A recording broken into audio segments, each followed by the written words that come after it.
Bon, paragraphe 10, on va étudier une classe particulière d'anneaux, même très particulière. C'est les corps et les idéaux qui correspondent, on verra, et les idéaux maximaux.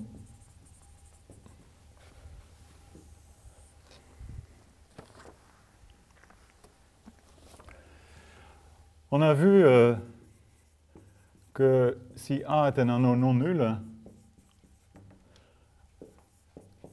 que l'ensemble des inversibles de l'anneau est compris dans les éléments non nuls, c'est-à-dire A étoile. Donc à ce moment-là, il est intéressant de s'intéresser à une classe d'anneaux où on a égalité. Et c'est exactement ce que c'est un corps. Donc, définition. Soit A un anneau.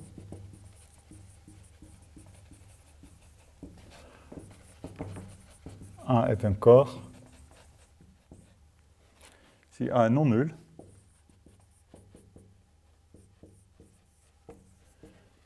et l'ensemble de ces inversibles est égal à A étoile. Autrement dit,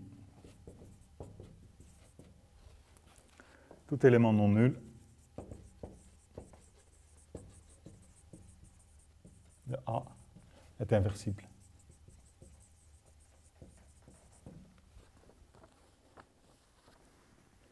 C'est très important, il y a deux conditions. Il faut que l'anneau soit non nul, et donc que après tout élément non nul soit inversible.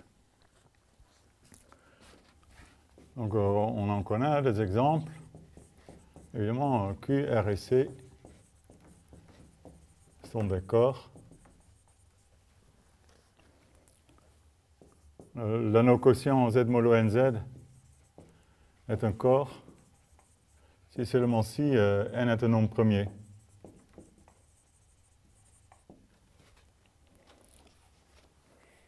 Déjà, il ne faut pas que n soit nul parce qu'on aura l'anneau Z et l'anneau Z n'est pas un corps. Le 2 n'est pas inversible dans Z. Et si n est non nul, si n est premier, par Bézout, on démontre que tout élément non nul est inversible. Et si n n'est pas premier, on prend un diviseur non trivial de n et on montre facilement qu'il n'est pas inversible.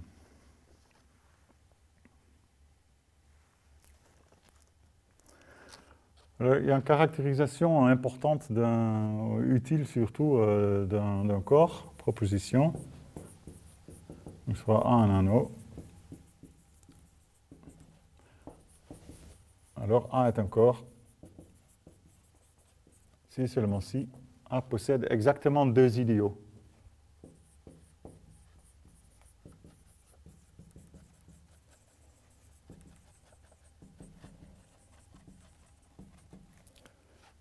Et dans ce cas, on les connaît, les deux idéaux. Dans ce cas, ces deux idéaux sont singleton 0 et A tout entier. Faisons la démonstration. Pourtant, c'est assez facile, mais bon, faisons la démonstration. Alors, on fait l'implication directe. Supposons A est un corps.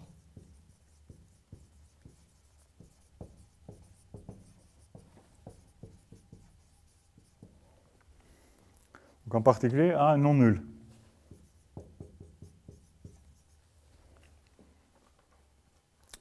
A est non nul. Donc, du coup, je vois déjà deux idéaux. On a deux idéaux distincts. On a donc deux idéaux distincts, singleton 0 et A.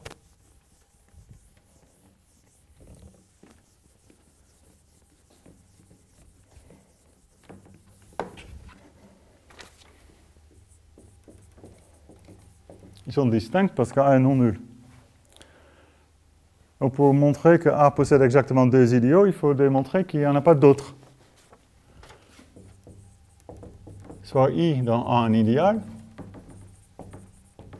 on doit montrer que I est forcément singleton 0 ou bien I est égal à A.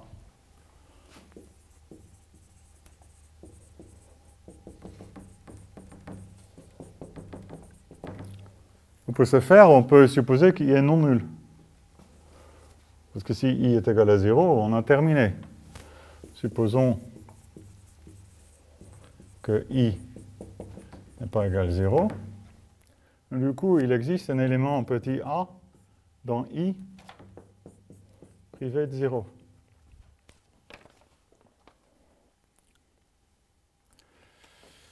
Donc I a est donc un élément non nul de A.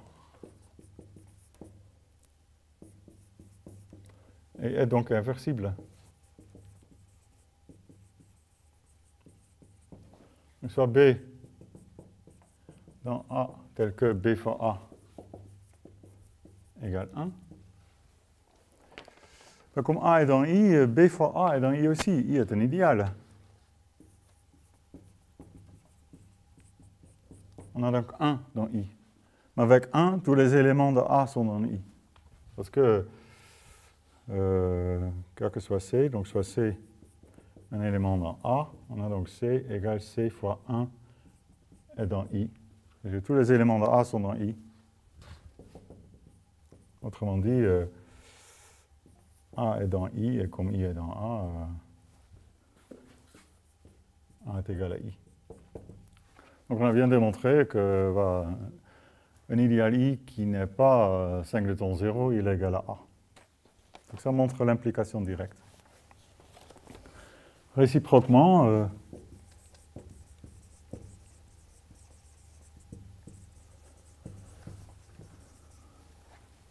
supposons que A possède exactement deux idéaux. Supposons que l'anneau A possède exactement deux idéaux.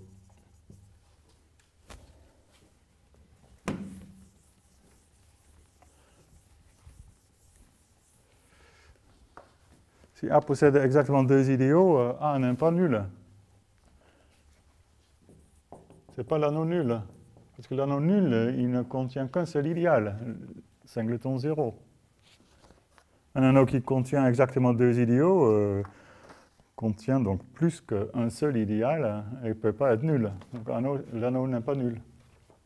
Du coup, 0 et A sont déjà deux... Qu'est-ce que je veux dire? Oui, sont deux idéaux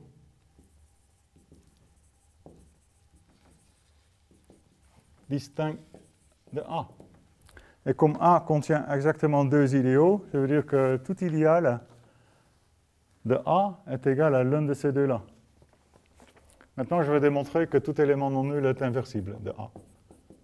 Soit A, un élément non nul. Je considère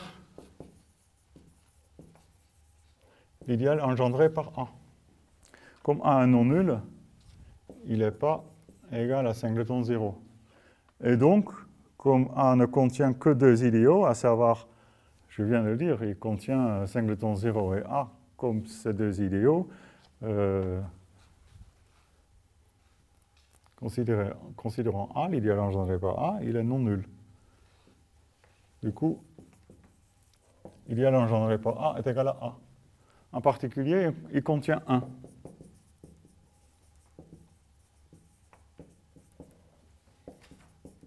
Et ça veut dire qu'il existe B dans A tel que B fois A égale 1, et donc A est inversible. Donc on a bien démontré que A est un corps. Et d'ailleurs, au passage, on a démontré que dans ce cas-là, les deux idéaux, les seuls idéaux de A, c'est singleton 0 et A. Donc ça montre un peu l'intérêt des corps, de la classe des anneaux qui sont des corps, parce que c'est juste un cran au-dessus de l'anneau nul. L'anneau nul, c'est les anneaux nuls, disons ça comme ça. Chaque anneau nul possède exactement un idéal. Et les corps sont juste au-dessus. C'est des anneaux qui possèdent exactement 2 idiots. Alors, comme petite application de cette proposition, on peut formuler une proposition qui en a un corollaire, à vrai dire. Donc, soit K encore, et F, un morphisme d'anneau de K dans A.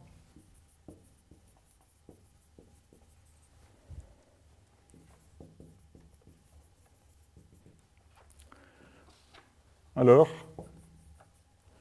F est nul. C'est le morphisme nul et A est l'anneau nul.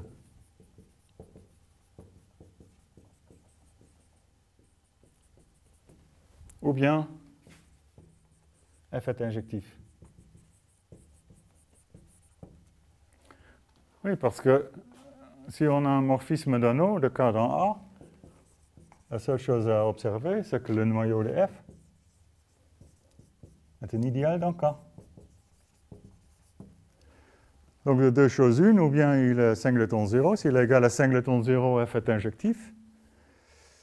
S'il n'est pas égal à singleton 0, il est égal à K, d'après la proposition précédente. Et donc, du coup, F est l'application nulle.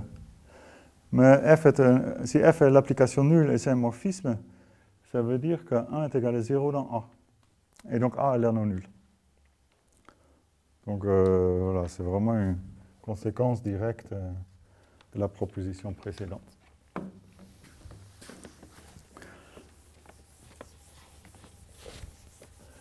Donc ça, c'est particulièrement intéressant si vous avez un morphisme du corps K dans un anneau non nul.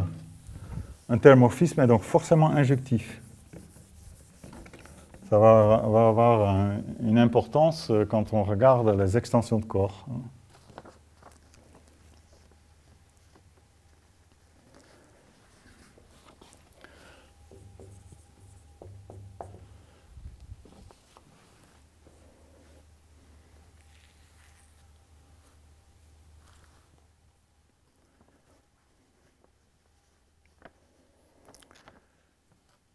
Bon, on va définir... Ah oui.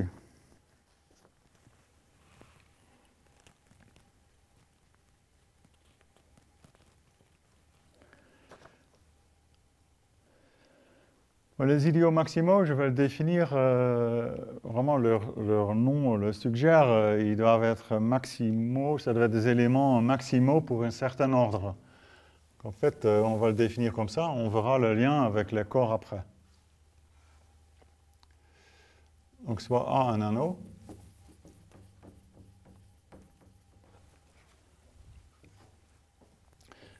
et I dans A un idéal. I est un idéal maximal si I n'est pas égal à A, il est strictement contenu dans A, et pour tout idéal J dans A avec I contenu dans J, on a I égale J ou A égale J. Le J est ou bien égal à I ou J est égal à A.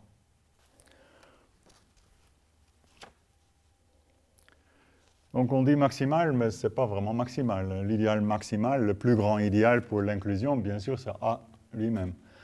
Mais voilà, par un petit abus de langage, on va dire que I est maximal s'il est maximal parmi tous les idéaux différents de A. C'est ça ce que ça dit. Hein. Ça dit si J est un idéal de A différent de A, s'il contient I, il est égal à I. Autrement dit,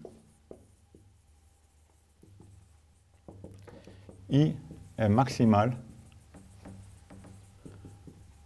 parmi les idéaux de A strictement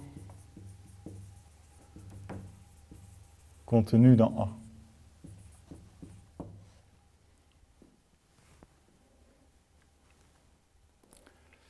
Il faut que je rappelle qu'on entend par un élément maximal. Hein. De manière générale, si P est un ensemble partiellement ordonné, soit P ronde un ensemble partiellement ordonné,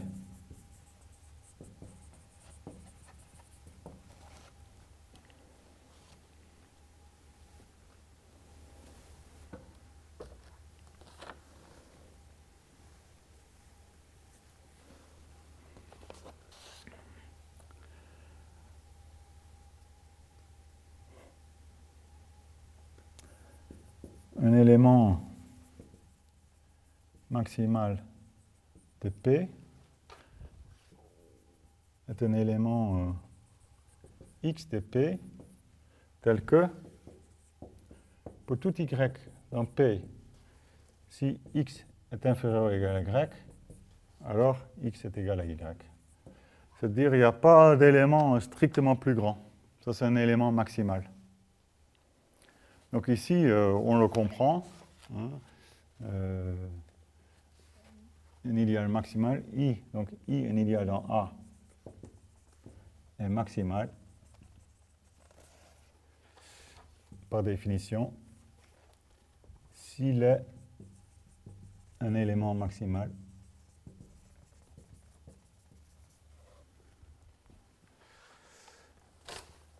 de l'ensemble des idéaux J de A différents de A, ordonnés par l'inclusion, partiellement ordonnés par l'inclusion.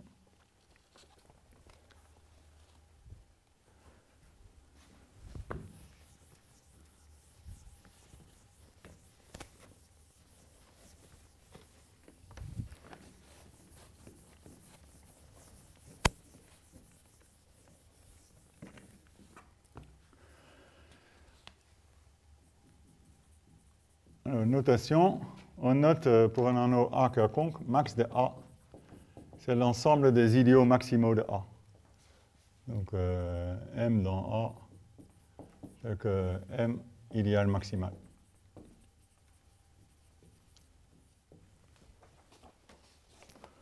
C'est l'ensemble des idéaux maximaux de A. Quel est le lien entre idéaux maximaux et corps, soit A,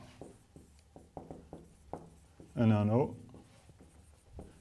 et I dans A, un idéal.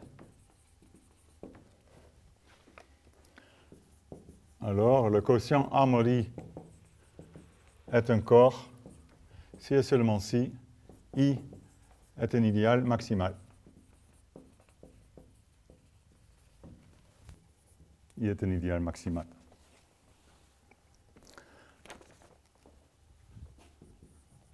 La démonstration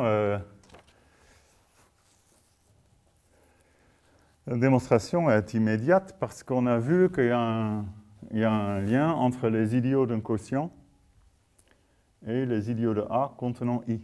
On a même vu une bijection. Hein, de manière générale, si on a un morphisme F de A dans B surjectif, alors il y a une bijection entre les idéaux de B et les idéaux de A contenant le noyau du morphisme. Si on applique ça ici au passage au quotient, au morphisme de passage au quotient de A sur I, de A vers A sur I, alors on a donc une correspondance bijective entre les idéaux de A sur I et les idéaux de A contenant I. Il y a une correspondance bijective entre les idéaux du quotient, en général, hein, que A sur I soit un corps ou pas, il y a une correspondance bijective entre les idéaux de A sur I, entre l'ensemble, il faut peut-être dire l'ensemble des idéaux de A sur I et l'ensemble des idéaux de A contenant I.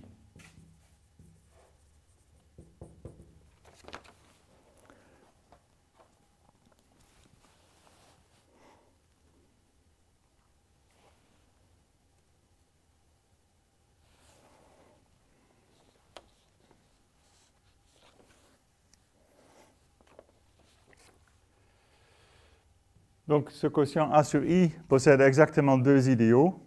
Si A sur I est un corps, si et seulement si A sur I possède exactement deux idiots. Donc A sur I possède exactement deux idiots, si et seulement si il y a exactement deux idiots entre A et I. Ça veut dire que I est différent de A et il est maximal, c'est un élément maximal. Oui, c'est immédiat maintenant. D'après la proposition précédente, l'une des propositions précédentes, donc d'après ce qu'on a vu ci-dessus,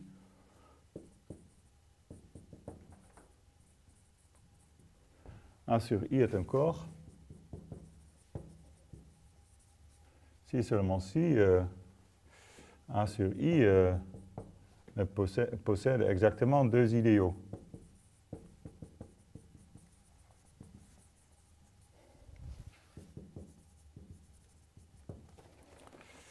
Et si l'ensemble des idéaux de A sur I est en correspondance bijective avec l'ensemble des idéaux de A contenant I, donc du coup, A sur I est un corps. Si et seulement si A possède exactement deux idéaux compris entre I et A, ou contenant I. A possède exactement deux idéaux J avec I contenant J.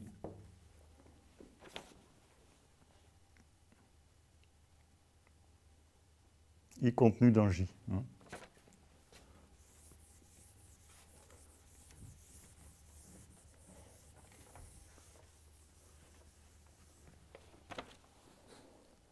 Ça veut dire que I est différent de A, parce que sinon il n'y en avait pas exactement deux, mais il y en aura un seul. Donc I est différent de A, et I est maximal parmi les idéaux différents de A, parce que dès que j'ai un idéal J le contenant, ou bien il est égal à A, ou bien il est égal à I. Donc si J est différent de A, il est égal à I. Il est égal à I. Donc, du coup, A sur I est un corps, si et seulement si I est maximal. Voilà, je suis en train d'épeler les arguments en toutes lettres. Vous voyez, c'est complètement formel.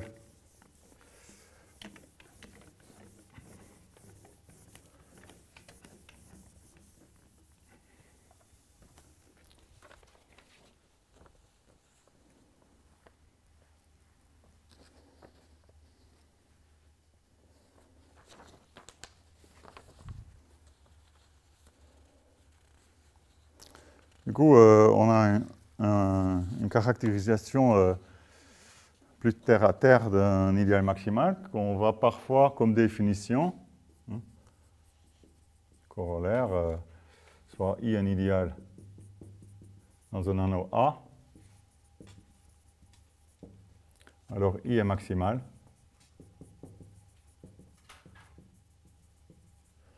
Si seulement si I doit être différent de A, bien sûr. Je regarde, qu'est-ce que ça veut dire que A mod I est un corps? Il faut que ce soit donc un anneau non nul, c'est-à-dire I doit être différent de A, et tout élément non nul dans A mod I doit être inversible. Donc tout élément A qui est dans A et qui n'est pas dans I, c'est-à-dire je prends une classe non nulle dans A mod I, c'est-à-dire représentée par un élément qui n'est pas dans I, il va être inversible dans le quotient. Donc il existe B dans A, tel que A fois B égale 1 dans le quotient. Donc ça veut dire A fois B moins 1 est dans I. Et parfois on voit ça comme définition d'un idéal maximal, ce qui est peut-être plus terre à terre, mais voilà. Ça n'explique pas bien pourquoi on appelle ça un idéal maximal. En tout cas, c'est ça ce que c'est.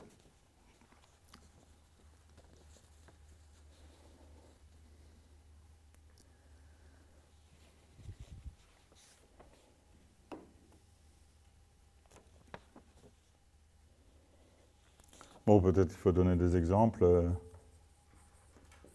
d'idiots maximaux. Dans Z, vous savez, tous les idiots sont de la forme NZ. nz dans z est maximal, c'est seulement si n est premier.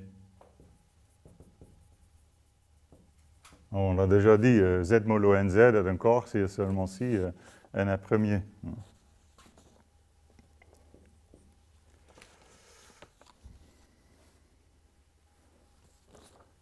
Bon, de même, vous avez sans doute vu en licence que tout idéal K crochet X est engendré, K crochet X est principal, donc tout idéal de K crochet X est engendré par un polynôme.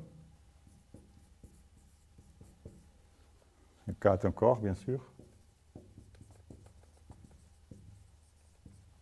Et P est un élément quelconque de K crochet X. Cet idéal-là est maximal. C'est seulement si P est irréductible dans K crochet X. Bon, on reverra ce genre de choses plus tard dans le paragraphe anneau factoriel, si ce n'est pas clair.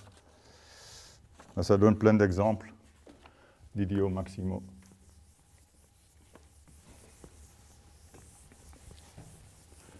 En fait, on a l'impression tous les idiots qu'on connaît, quasiment, ont des idiots maximaux.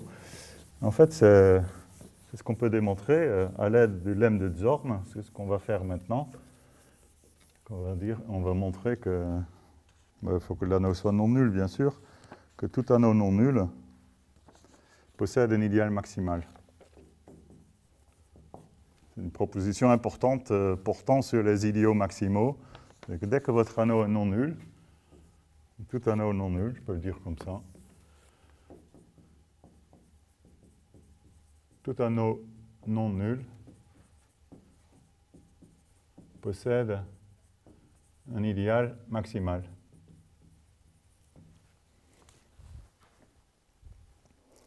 Typiquement, un genre d'énoncé qui se démontre à l'aide des Zorn. On la démontre à l'aide du lemme de Zorn. Je peux peut-être rappeler vite fait ce que dit le lemme de Zorn.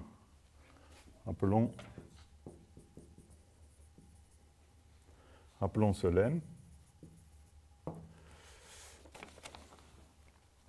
C'est un lemme qui porte sur un ensemble partiellement ordonné.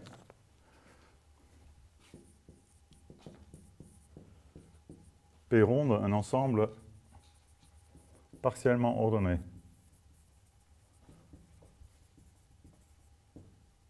Donc, où l'ordre est représenté par inférieur ou égal, comme toujours. J'ai déjà rappelé ce que c'est un élément maximal là-dedans. Ça va jouer un rôle, bien sûr, parce que dire qu'il existe un idéal maximal, c'est donc dire qu'il y a un élément maximal dans l'ensemble des idiots différents de l'anneau en question. On a besoin de quelques autres notions. Une chaîne dans P est un sous-ensemble, disons C ronde de P ronde,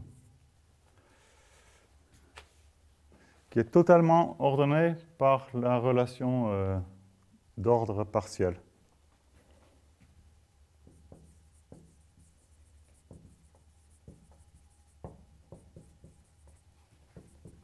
C'est-à-dire, pour tout x, y dans ces rondes, on a x inférieur ou égal à y ou y inférieur ou égal à x.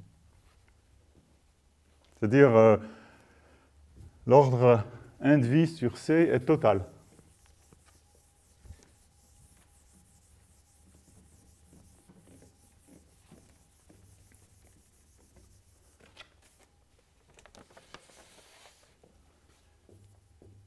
Si C ronde est un sous-ensemble quelconque de P,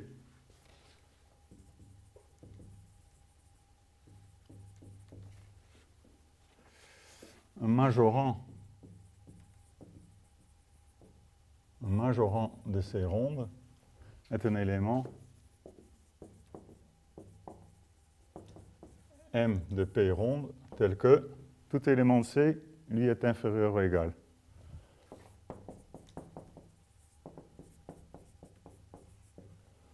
C'est un majorant.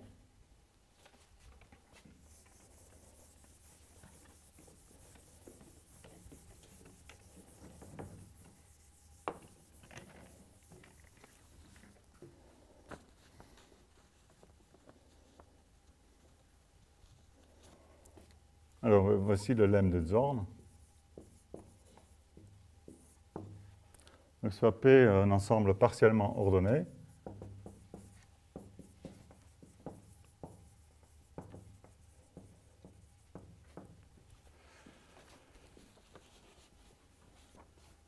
Supposons que toute chaîne de P possède un majorant.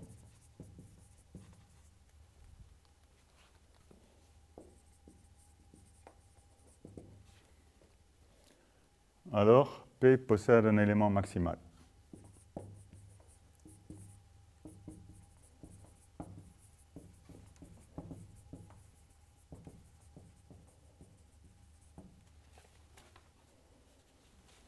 Ça, c'est le lemme de Zorn.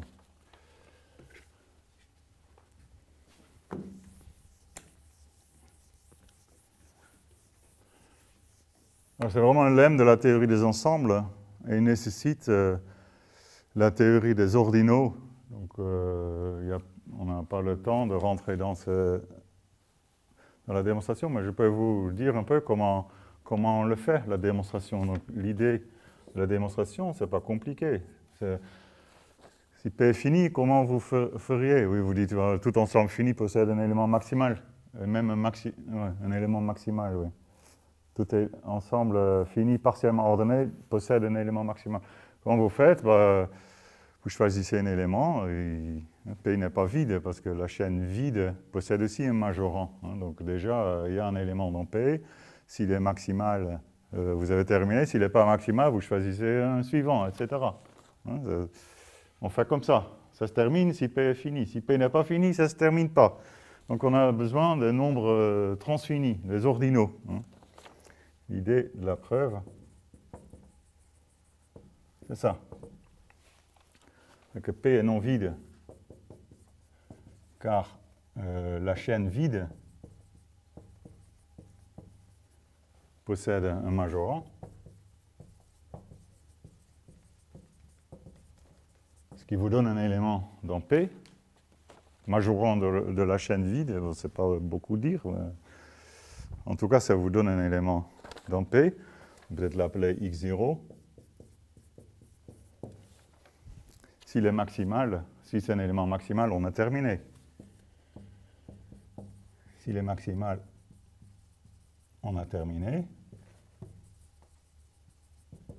Sinon, il existe x1 dans P strictement supérieur à x0. S'il est maximal, on a terminé. x1, s'il est maximal, on a terminé. Sinon, il existe x2 dans P ronde, c'est-à-dire que x2 strictement supérieur à x1, etc. Ça se termine ou ça ne se termine pas. Au pire des cas, vous allez avoir une suite infinie d'éléments de P, une suite strictement croissante d'éléments de P. Au pire, on obtient une suite infinie, x0, strictement inférieur à x1, strictement x, etc., dans P. Ça, c'est une chaîne dans P.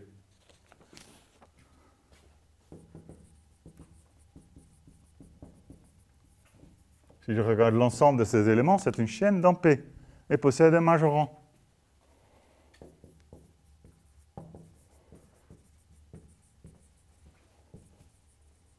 je vais noter x infini. Bon, on refait les arguments. Si x infini est infini, ici x infini est maximal, s'il est maximal, on a terminé. Sinon, il y a un élément x infini plus 1. Alors là, vous allez me dire infini plus 1, on dit toujours infini plus 1, c'est égal à infini. C'est là où les ordinaux vont rentrer en jeu. Et en fait, on ne va pas l'appeler infini, parce qu'on sait... Qu'est-ce que c'est que c'est infini dénombrable, n'est-ce pas? En fait, ce qui serait logique, si ça, on a noté 0, 1, 2, c'est à la fin, on note cet élément plutôt x indice n, l'ensemble des entiers naturels. Dans la théorie des ordinaux, on note ça x oméga. En fait, oméga, c'est l'ensemble n. C'est le premier ordinal non fini, c'est le premier ordinal infini. Hein, tout de suite après tous ces ordinaux, tous ces éléments, 0, 1, 2, etc., les ordinaux finis, il y a le premier ordinal infini, c'est oméga. Et maintenant, on peut, dans la théorie des ordinaux, vous avez un ordinal oméga plus 1 qui n'est pas égal à oméga.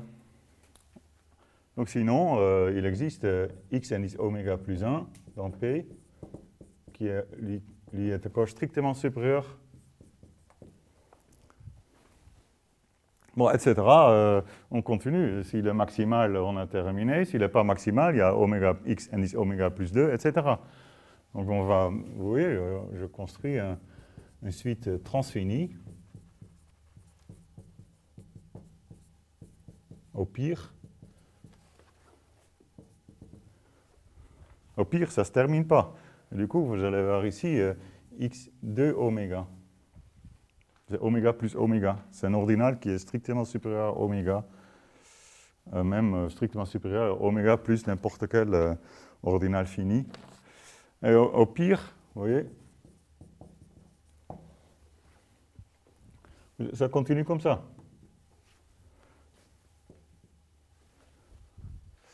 Maintenant, la théorie des ensembles dit qu'on ne peut jamais avoir une injection d'un ordinal arbitrairement grand dans un ensemble. Et à un moment donné, donc la théorie des ensembles de Zermelo-Fraenkel, là, ce qu'on utilise, la théorie des ensembles,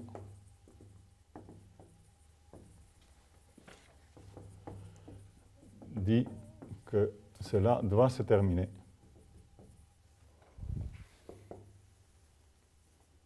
Et donc on obtient un élément maximal. On obtiendrait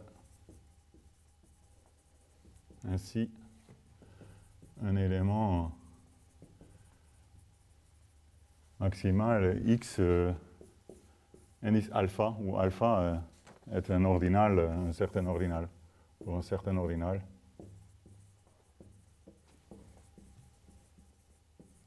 Alpha. Ça, c'est l'idée de la preuve. Donc, ce qui n'est pas clair là-dedans, c'est que pourquoi ça se termine. Et ça, c'est la théorie des ensembles qui le dit. C'est quasiment pas de définition d'un ensemble.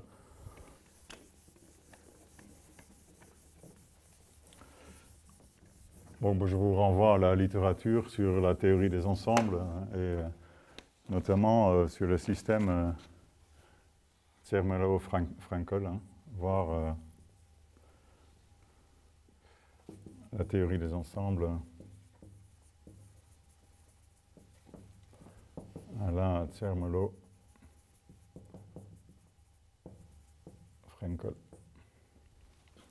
Voilà, donc je ne peux pas rentrer dans plus de détails, mais vous voyez, c'est pas magique le lemme de Zorn. Hein, ça repose sur la construction des ordinaux et une propriété basique des ensembles. Bon. Donc si dans un ensemble partiellement ordonné, toute chaîne possède un majorant, alors cet ensemble possède un élément maximal.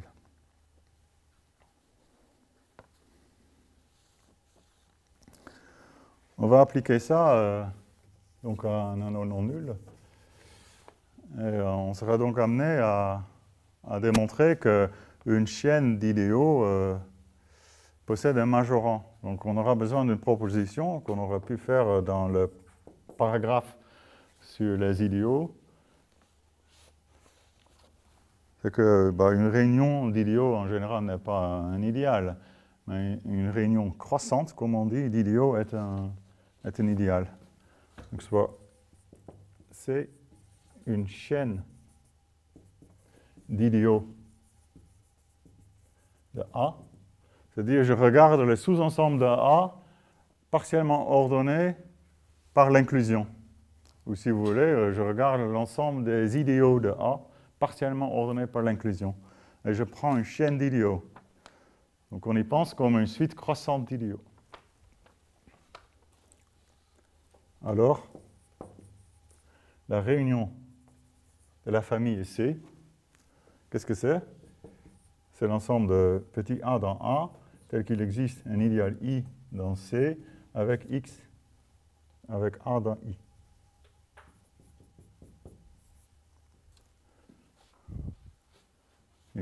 Si vous avez une réunion croissante d'idiots, c'est un idéal. C'est un idéal de A.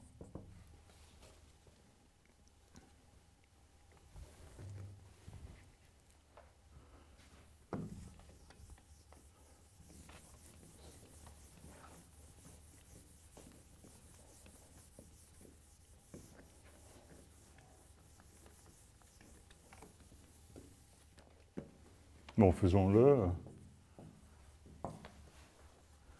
Une chaîne, il faut bien sûr que la chaîne soit non vide. Une chaîne non vide. Parce que si la chaîne est vide, si vous n'avez pas d'idiot dedans, la réunion est vide et ce n'est pas un idéal. Donc il faut que ce soit une chaîne non vide. Comme C est non vide, il existe un idéal I dans C et 0 est dans I. Et I, bien sûr, est contenu dans la réunion de C. Et tous les éléments de I sont dans la réunion de C. Donc 0 est dans I. Si je prends deux éléments X et Y dans la réunion de C, alors vous avez X est dans I, dans un certain idéal I de C, et Y est peut-être dans un autre idéal. C'est ça ce qui est embêtant. Y aussi appartient à un idéal de C. Mais maintenant, C est une chaîne, donc totalement ordonnée par l'inclusion. Donc on a, comme C est une chaîne,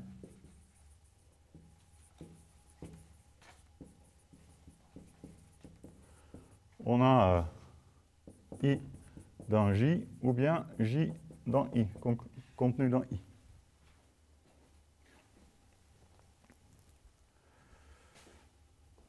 Oui, dans le premier cas,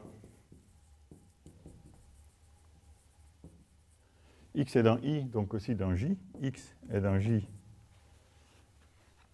Et comme Y est aussi dans J, X plus Y est dans J, car J est un idéal. Et donc X plus Y appartient à la réunion de C. Et pareil, dans le deuxième cas,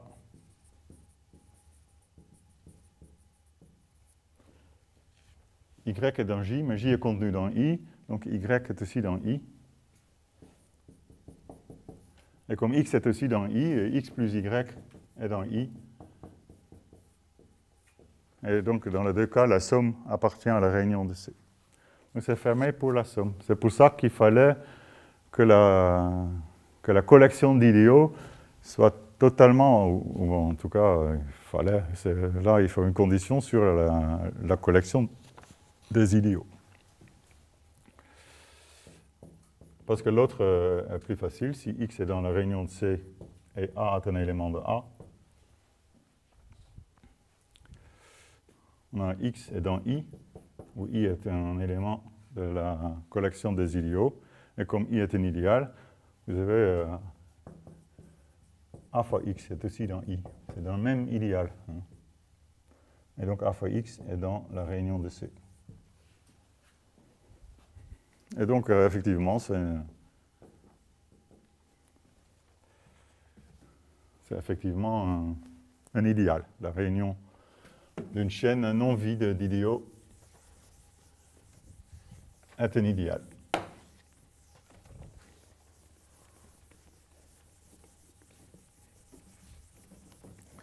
Voilà. Et maintenant, on est prêt.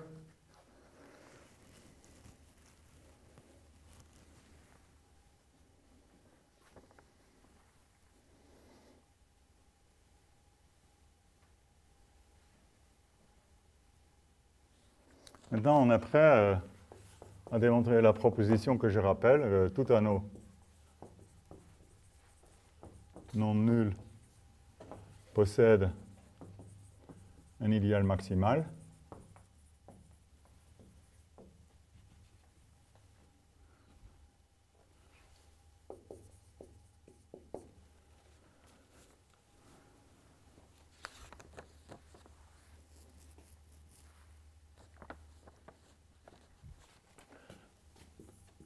Donc je vais appliquer Zorn à un ensemble partiellement ordonné, à savoir l'ensemble des objets qui m'intéressent, c'est-à-dire les idéaux de A différents de A.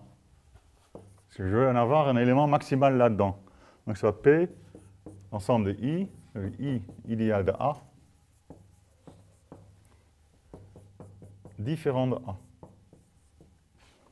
Donc les idéaux de A strictement contenus dans A. Partiellement ordonnés par l'inclusion.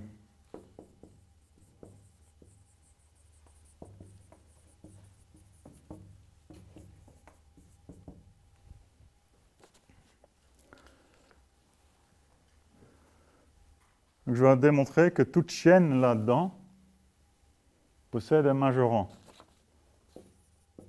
Parce que je vais appliquer Zorn, le lemme de Zorn.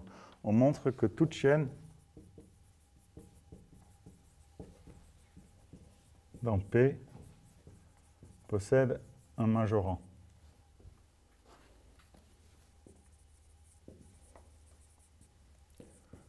Donc soit C ronde dans P une chaîne.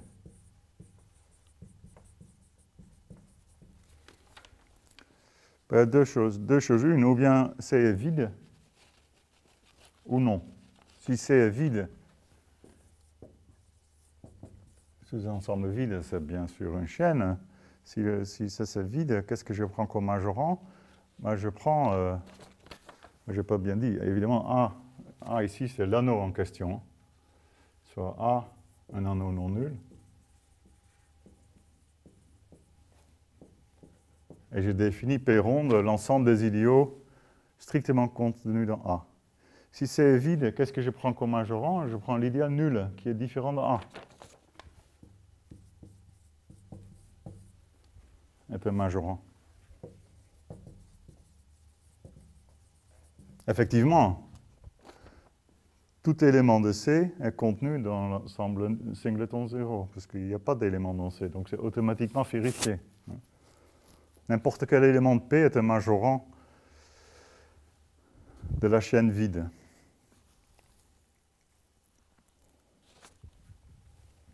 Et singleton 0 est dans P parce que A est l'anneau non nul. A est un anneau non nul. Si c'est non vide, alors dans ce cas-là, c'est une chaîne non vide d'idéaux de A. Et d'après la proposition précédente, sa réunion est encore un idéal de A.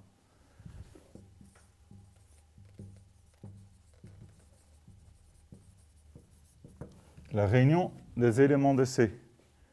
Mais comme tous les éléments de C, ce sont des idéaux de A différents de A, ils ne contiennent pas 1. Aucun contient l'élément 1.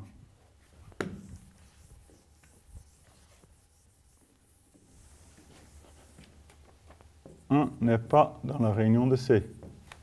Donc la réunion de C, c'est un idéal de A qui ne contient pas 1. Ça veut dire qu'il n'est pas égal à A.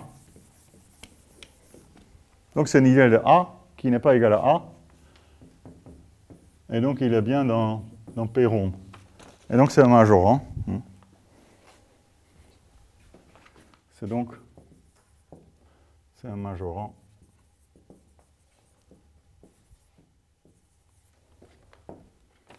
C'est majorant de C ronde dans P ronde. Évidemment, c'est majorant. Tous les éléments de C sont contenus dans la réunion de C. Voilà, et donc dans tous les deux cas, on a un majorant et on peut appliquer Zorn. Zorn nous dit P possède un élément maximal. Un élément maximal de P, comme je l'ai dit, c'est un idéal maximal. Donc tout anneau non nul possède un idéal maximal.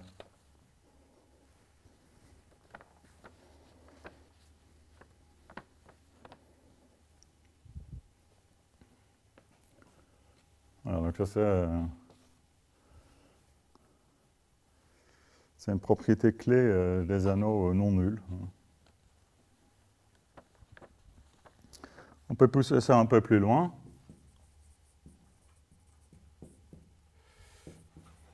Soit I dans A un idéal, différent de A. Alors, il existe un idéal maximal de A le contenant.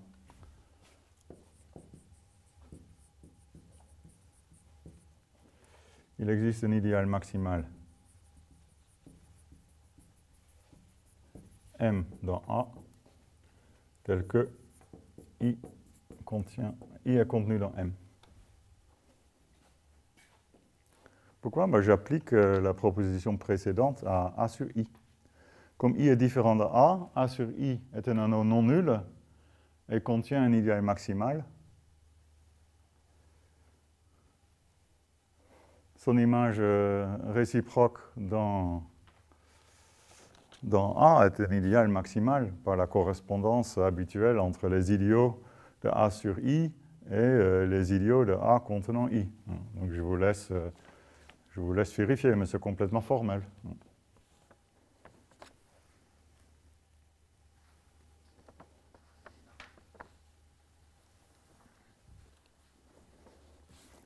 Notre corollaire, j'applique ça à un idéal principal. C'est-à-dire, je prends un élément petit a dans A.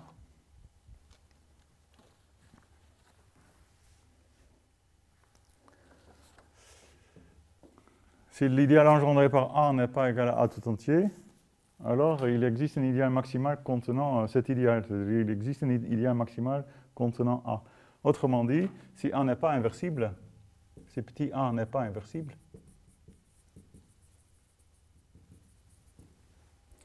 alors il existe un idéal maximal M de A tel que A appartient à M. Donc tout élément non inversible est contenu dans un idéal maximal. Ou inversement, un élément d'un anneau A qui n'appartient à aucun idéal maximal est inversible. La contraposée est intéressante. Autrement dit, si pour tout idéal maximal M de A, vous avez A n'appartient pas à M, si A n'appartient à aucun idéal maximal, alors A est inversible.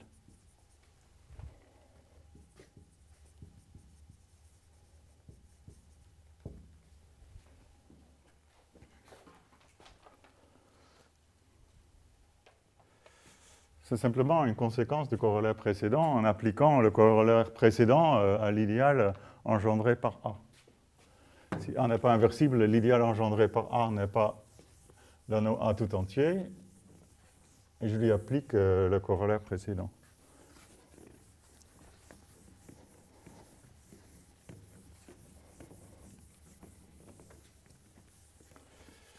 Et ça, c'est un corollaire très intéressant. Ça nous dit quelque chose sur un anneau A. C'est qu'on a donc les inversibles, on les connaissait déjà, mais maintenant on sait que les éléments qui ne sont pas inversibles sont forcément dans un idéal maximal. Donc notre corollaire, c'est que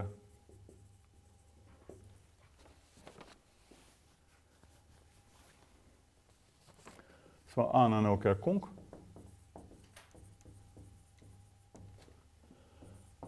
alors A est la réunion de ces inversibles et la réunion de tous les idéaux maximaux de A. C'est une réunion disjointe. parfois on note ça avec un petit point, c'est-à-dire que l'intersection de ces deux sous-ensembles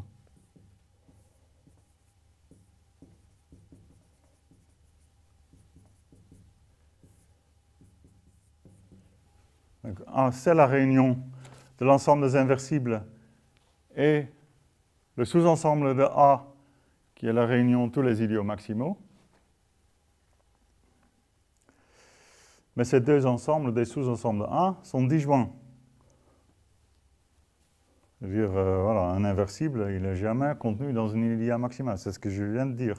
C'est reformulé de manière théorie des ensembles, le corollaire précédent. Un élément de A, il est inversible, il est ou bien inversible, ou bien il appartient à un idéal maximal. Et les deux possibilités ne peuvent pas se produire, bien entendu. Donc on peut donc faire un dessin d'un anneau A, un peu comme ça. Vous avez quelque part, vous avez les inversibles. Et tout le reste, c'est des idiots maximaux M1, M2, M3, etc. Bon, vous avez un découpage. Les idiots maximaux vont bien sûr s'intersecter. Déjà, ils contiennent tous 0. Ils vont s'intersecter. Mais leur réunion, le complémentaire de la réunion de tous les idiots maximaux, c'est le sous-ensemble des inversibles de l'anneau A. Donc ça, c'est une image pas mal.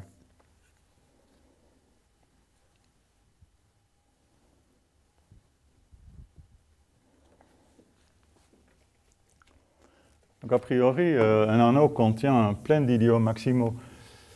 Mais comme toujours, on va s'intéresser au cas extrême, par exemple. On peut s'intéresser, si un anneau non nul contient forcément un idéal maximal, qu'est-ce qui se passe s'il en contient exactement un? C'est une classe d'anneaux intéressant, ce qu'on appelle un anneau local. Soit un anneau, A est un anneau local s'il possède exactement un idéal maximal.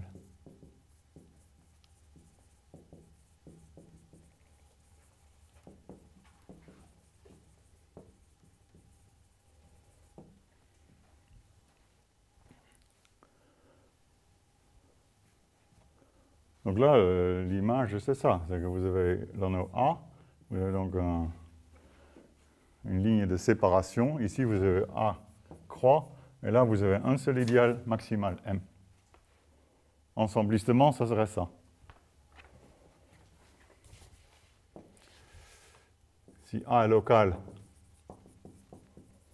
et M son unique idéal maximal,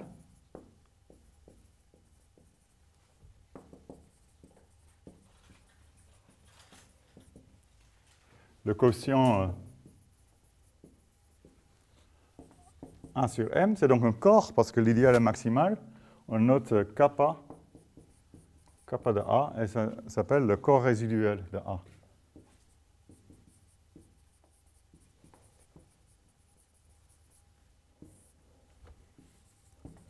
Tout anneau local a un corps résiduel.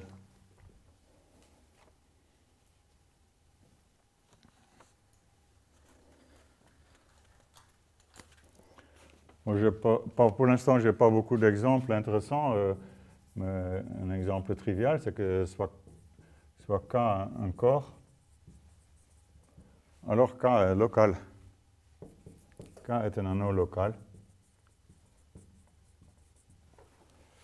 Il contient exactement deux idéaux, dont un égale à K, qui n'est donc pas maximal. 0, évidemment, l'idéal 0 est l'unique, même c'est l'unique idéal différent de K. Son unique idéal maximal, c'est singleton 0. Donc c'est un anneau local. C'est un anneau local un peu dégénéré, bien entendu, parce qu'ici, Vous êtes dans le cas où A croix, c'est tous les éléments non nuls de A, et l'idéal M, l'idéal maximal M, il est trivial et c'est singleton 0. En tout cas, kappa de K, c'est K quotienté par 0, et évidemment, c'est un anneau qui est naturellement identifiable avec K lui-même. Ce n'est pas un exemple très important. On verra des exemples plus importants plus tard.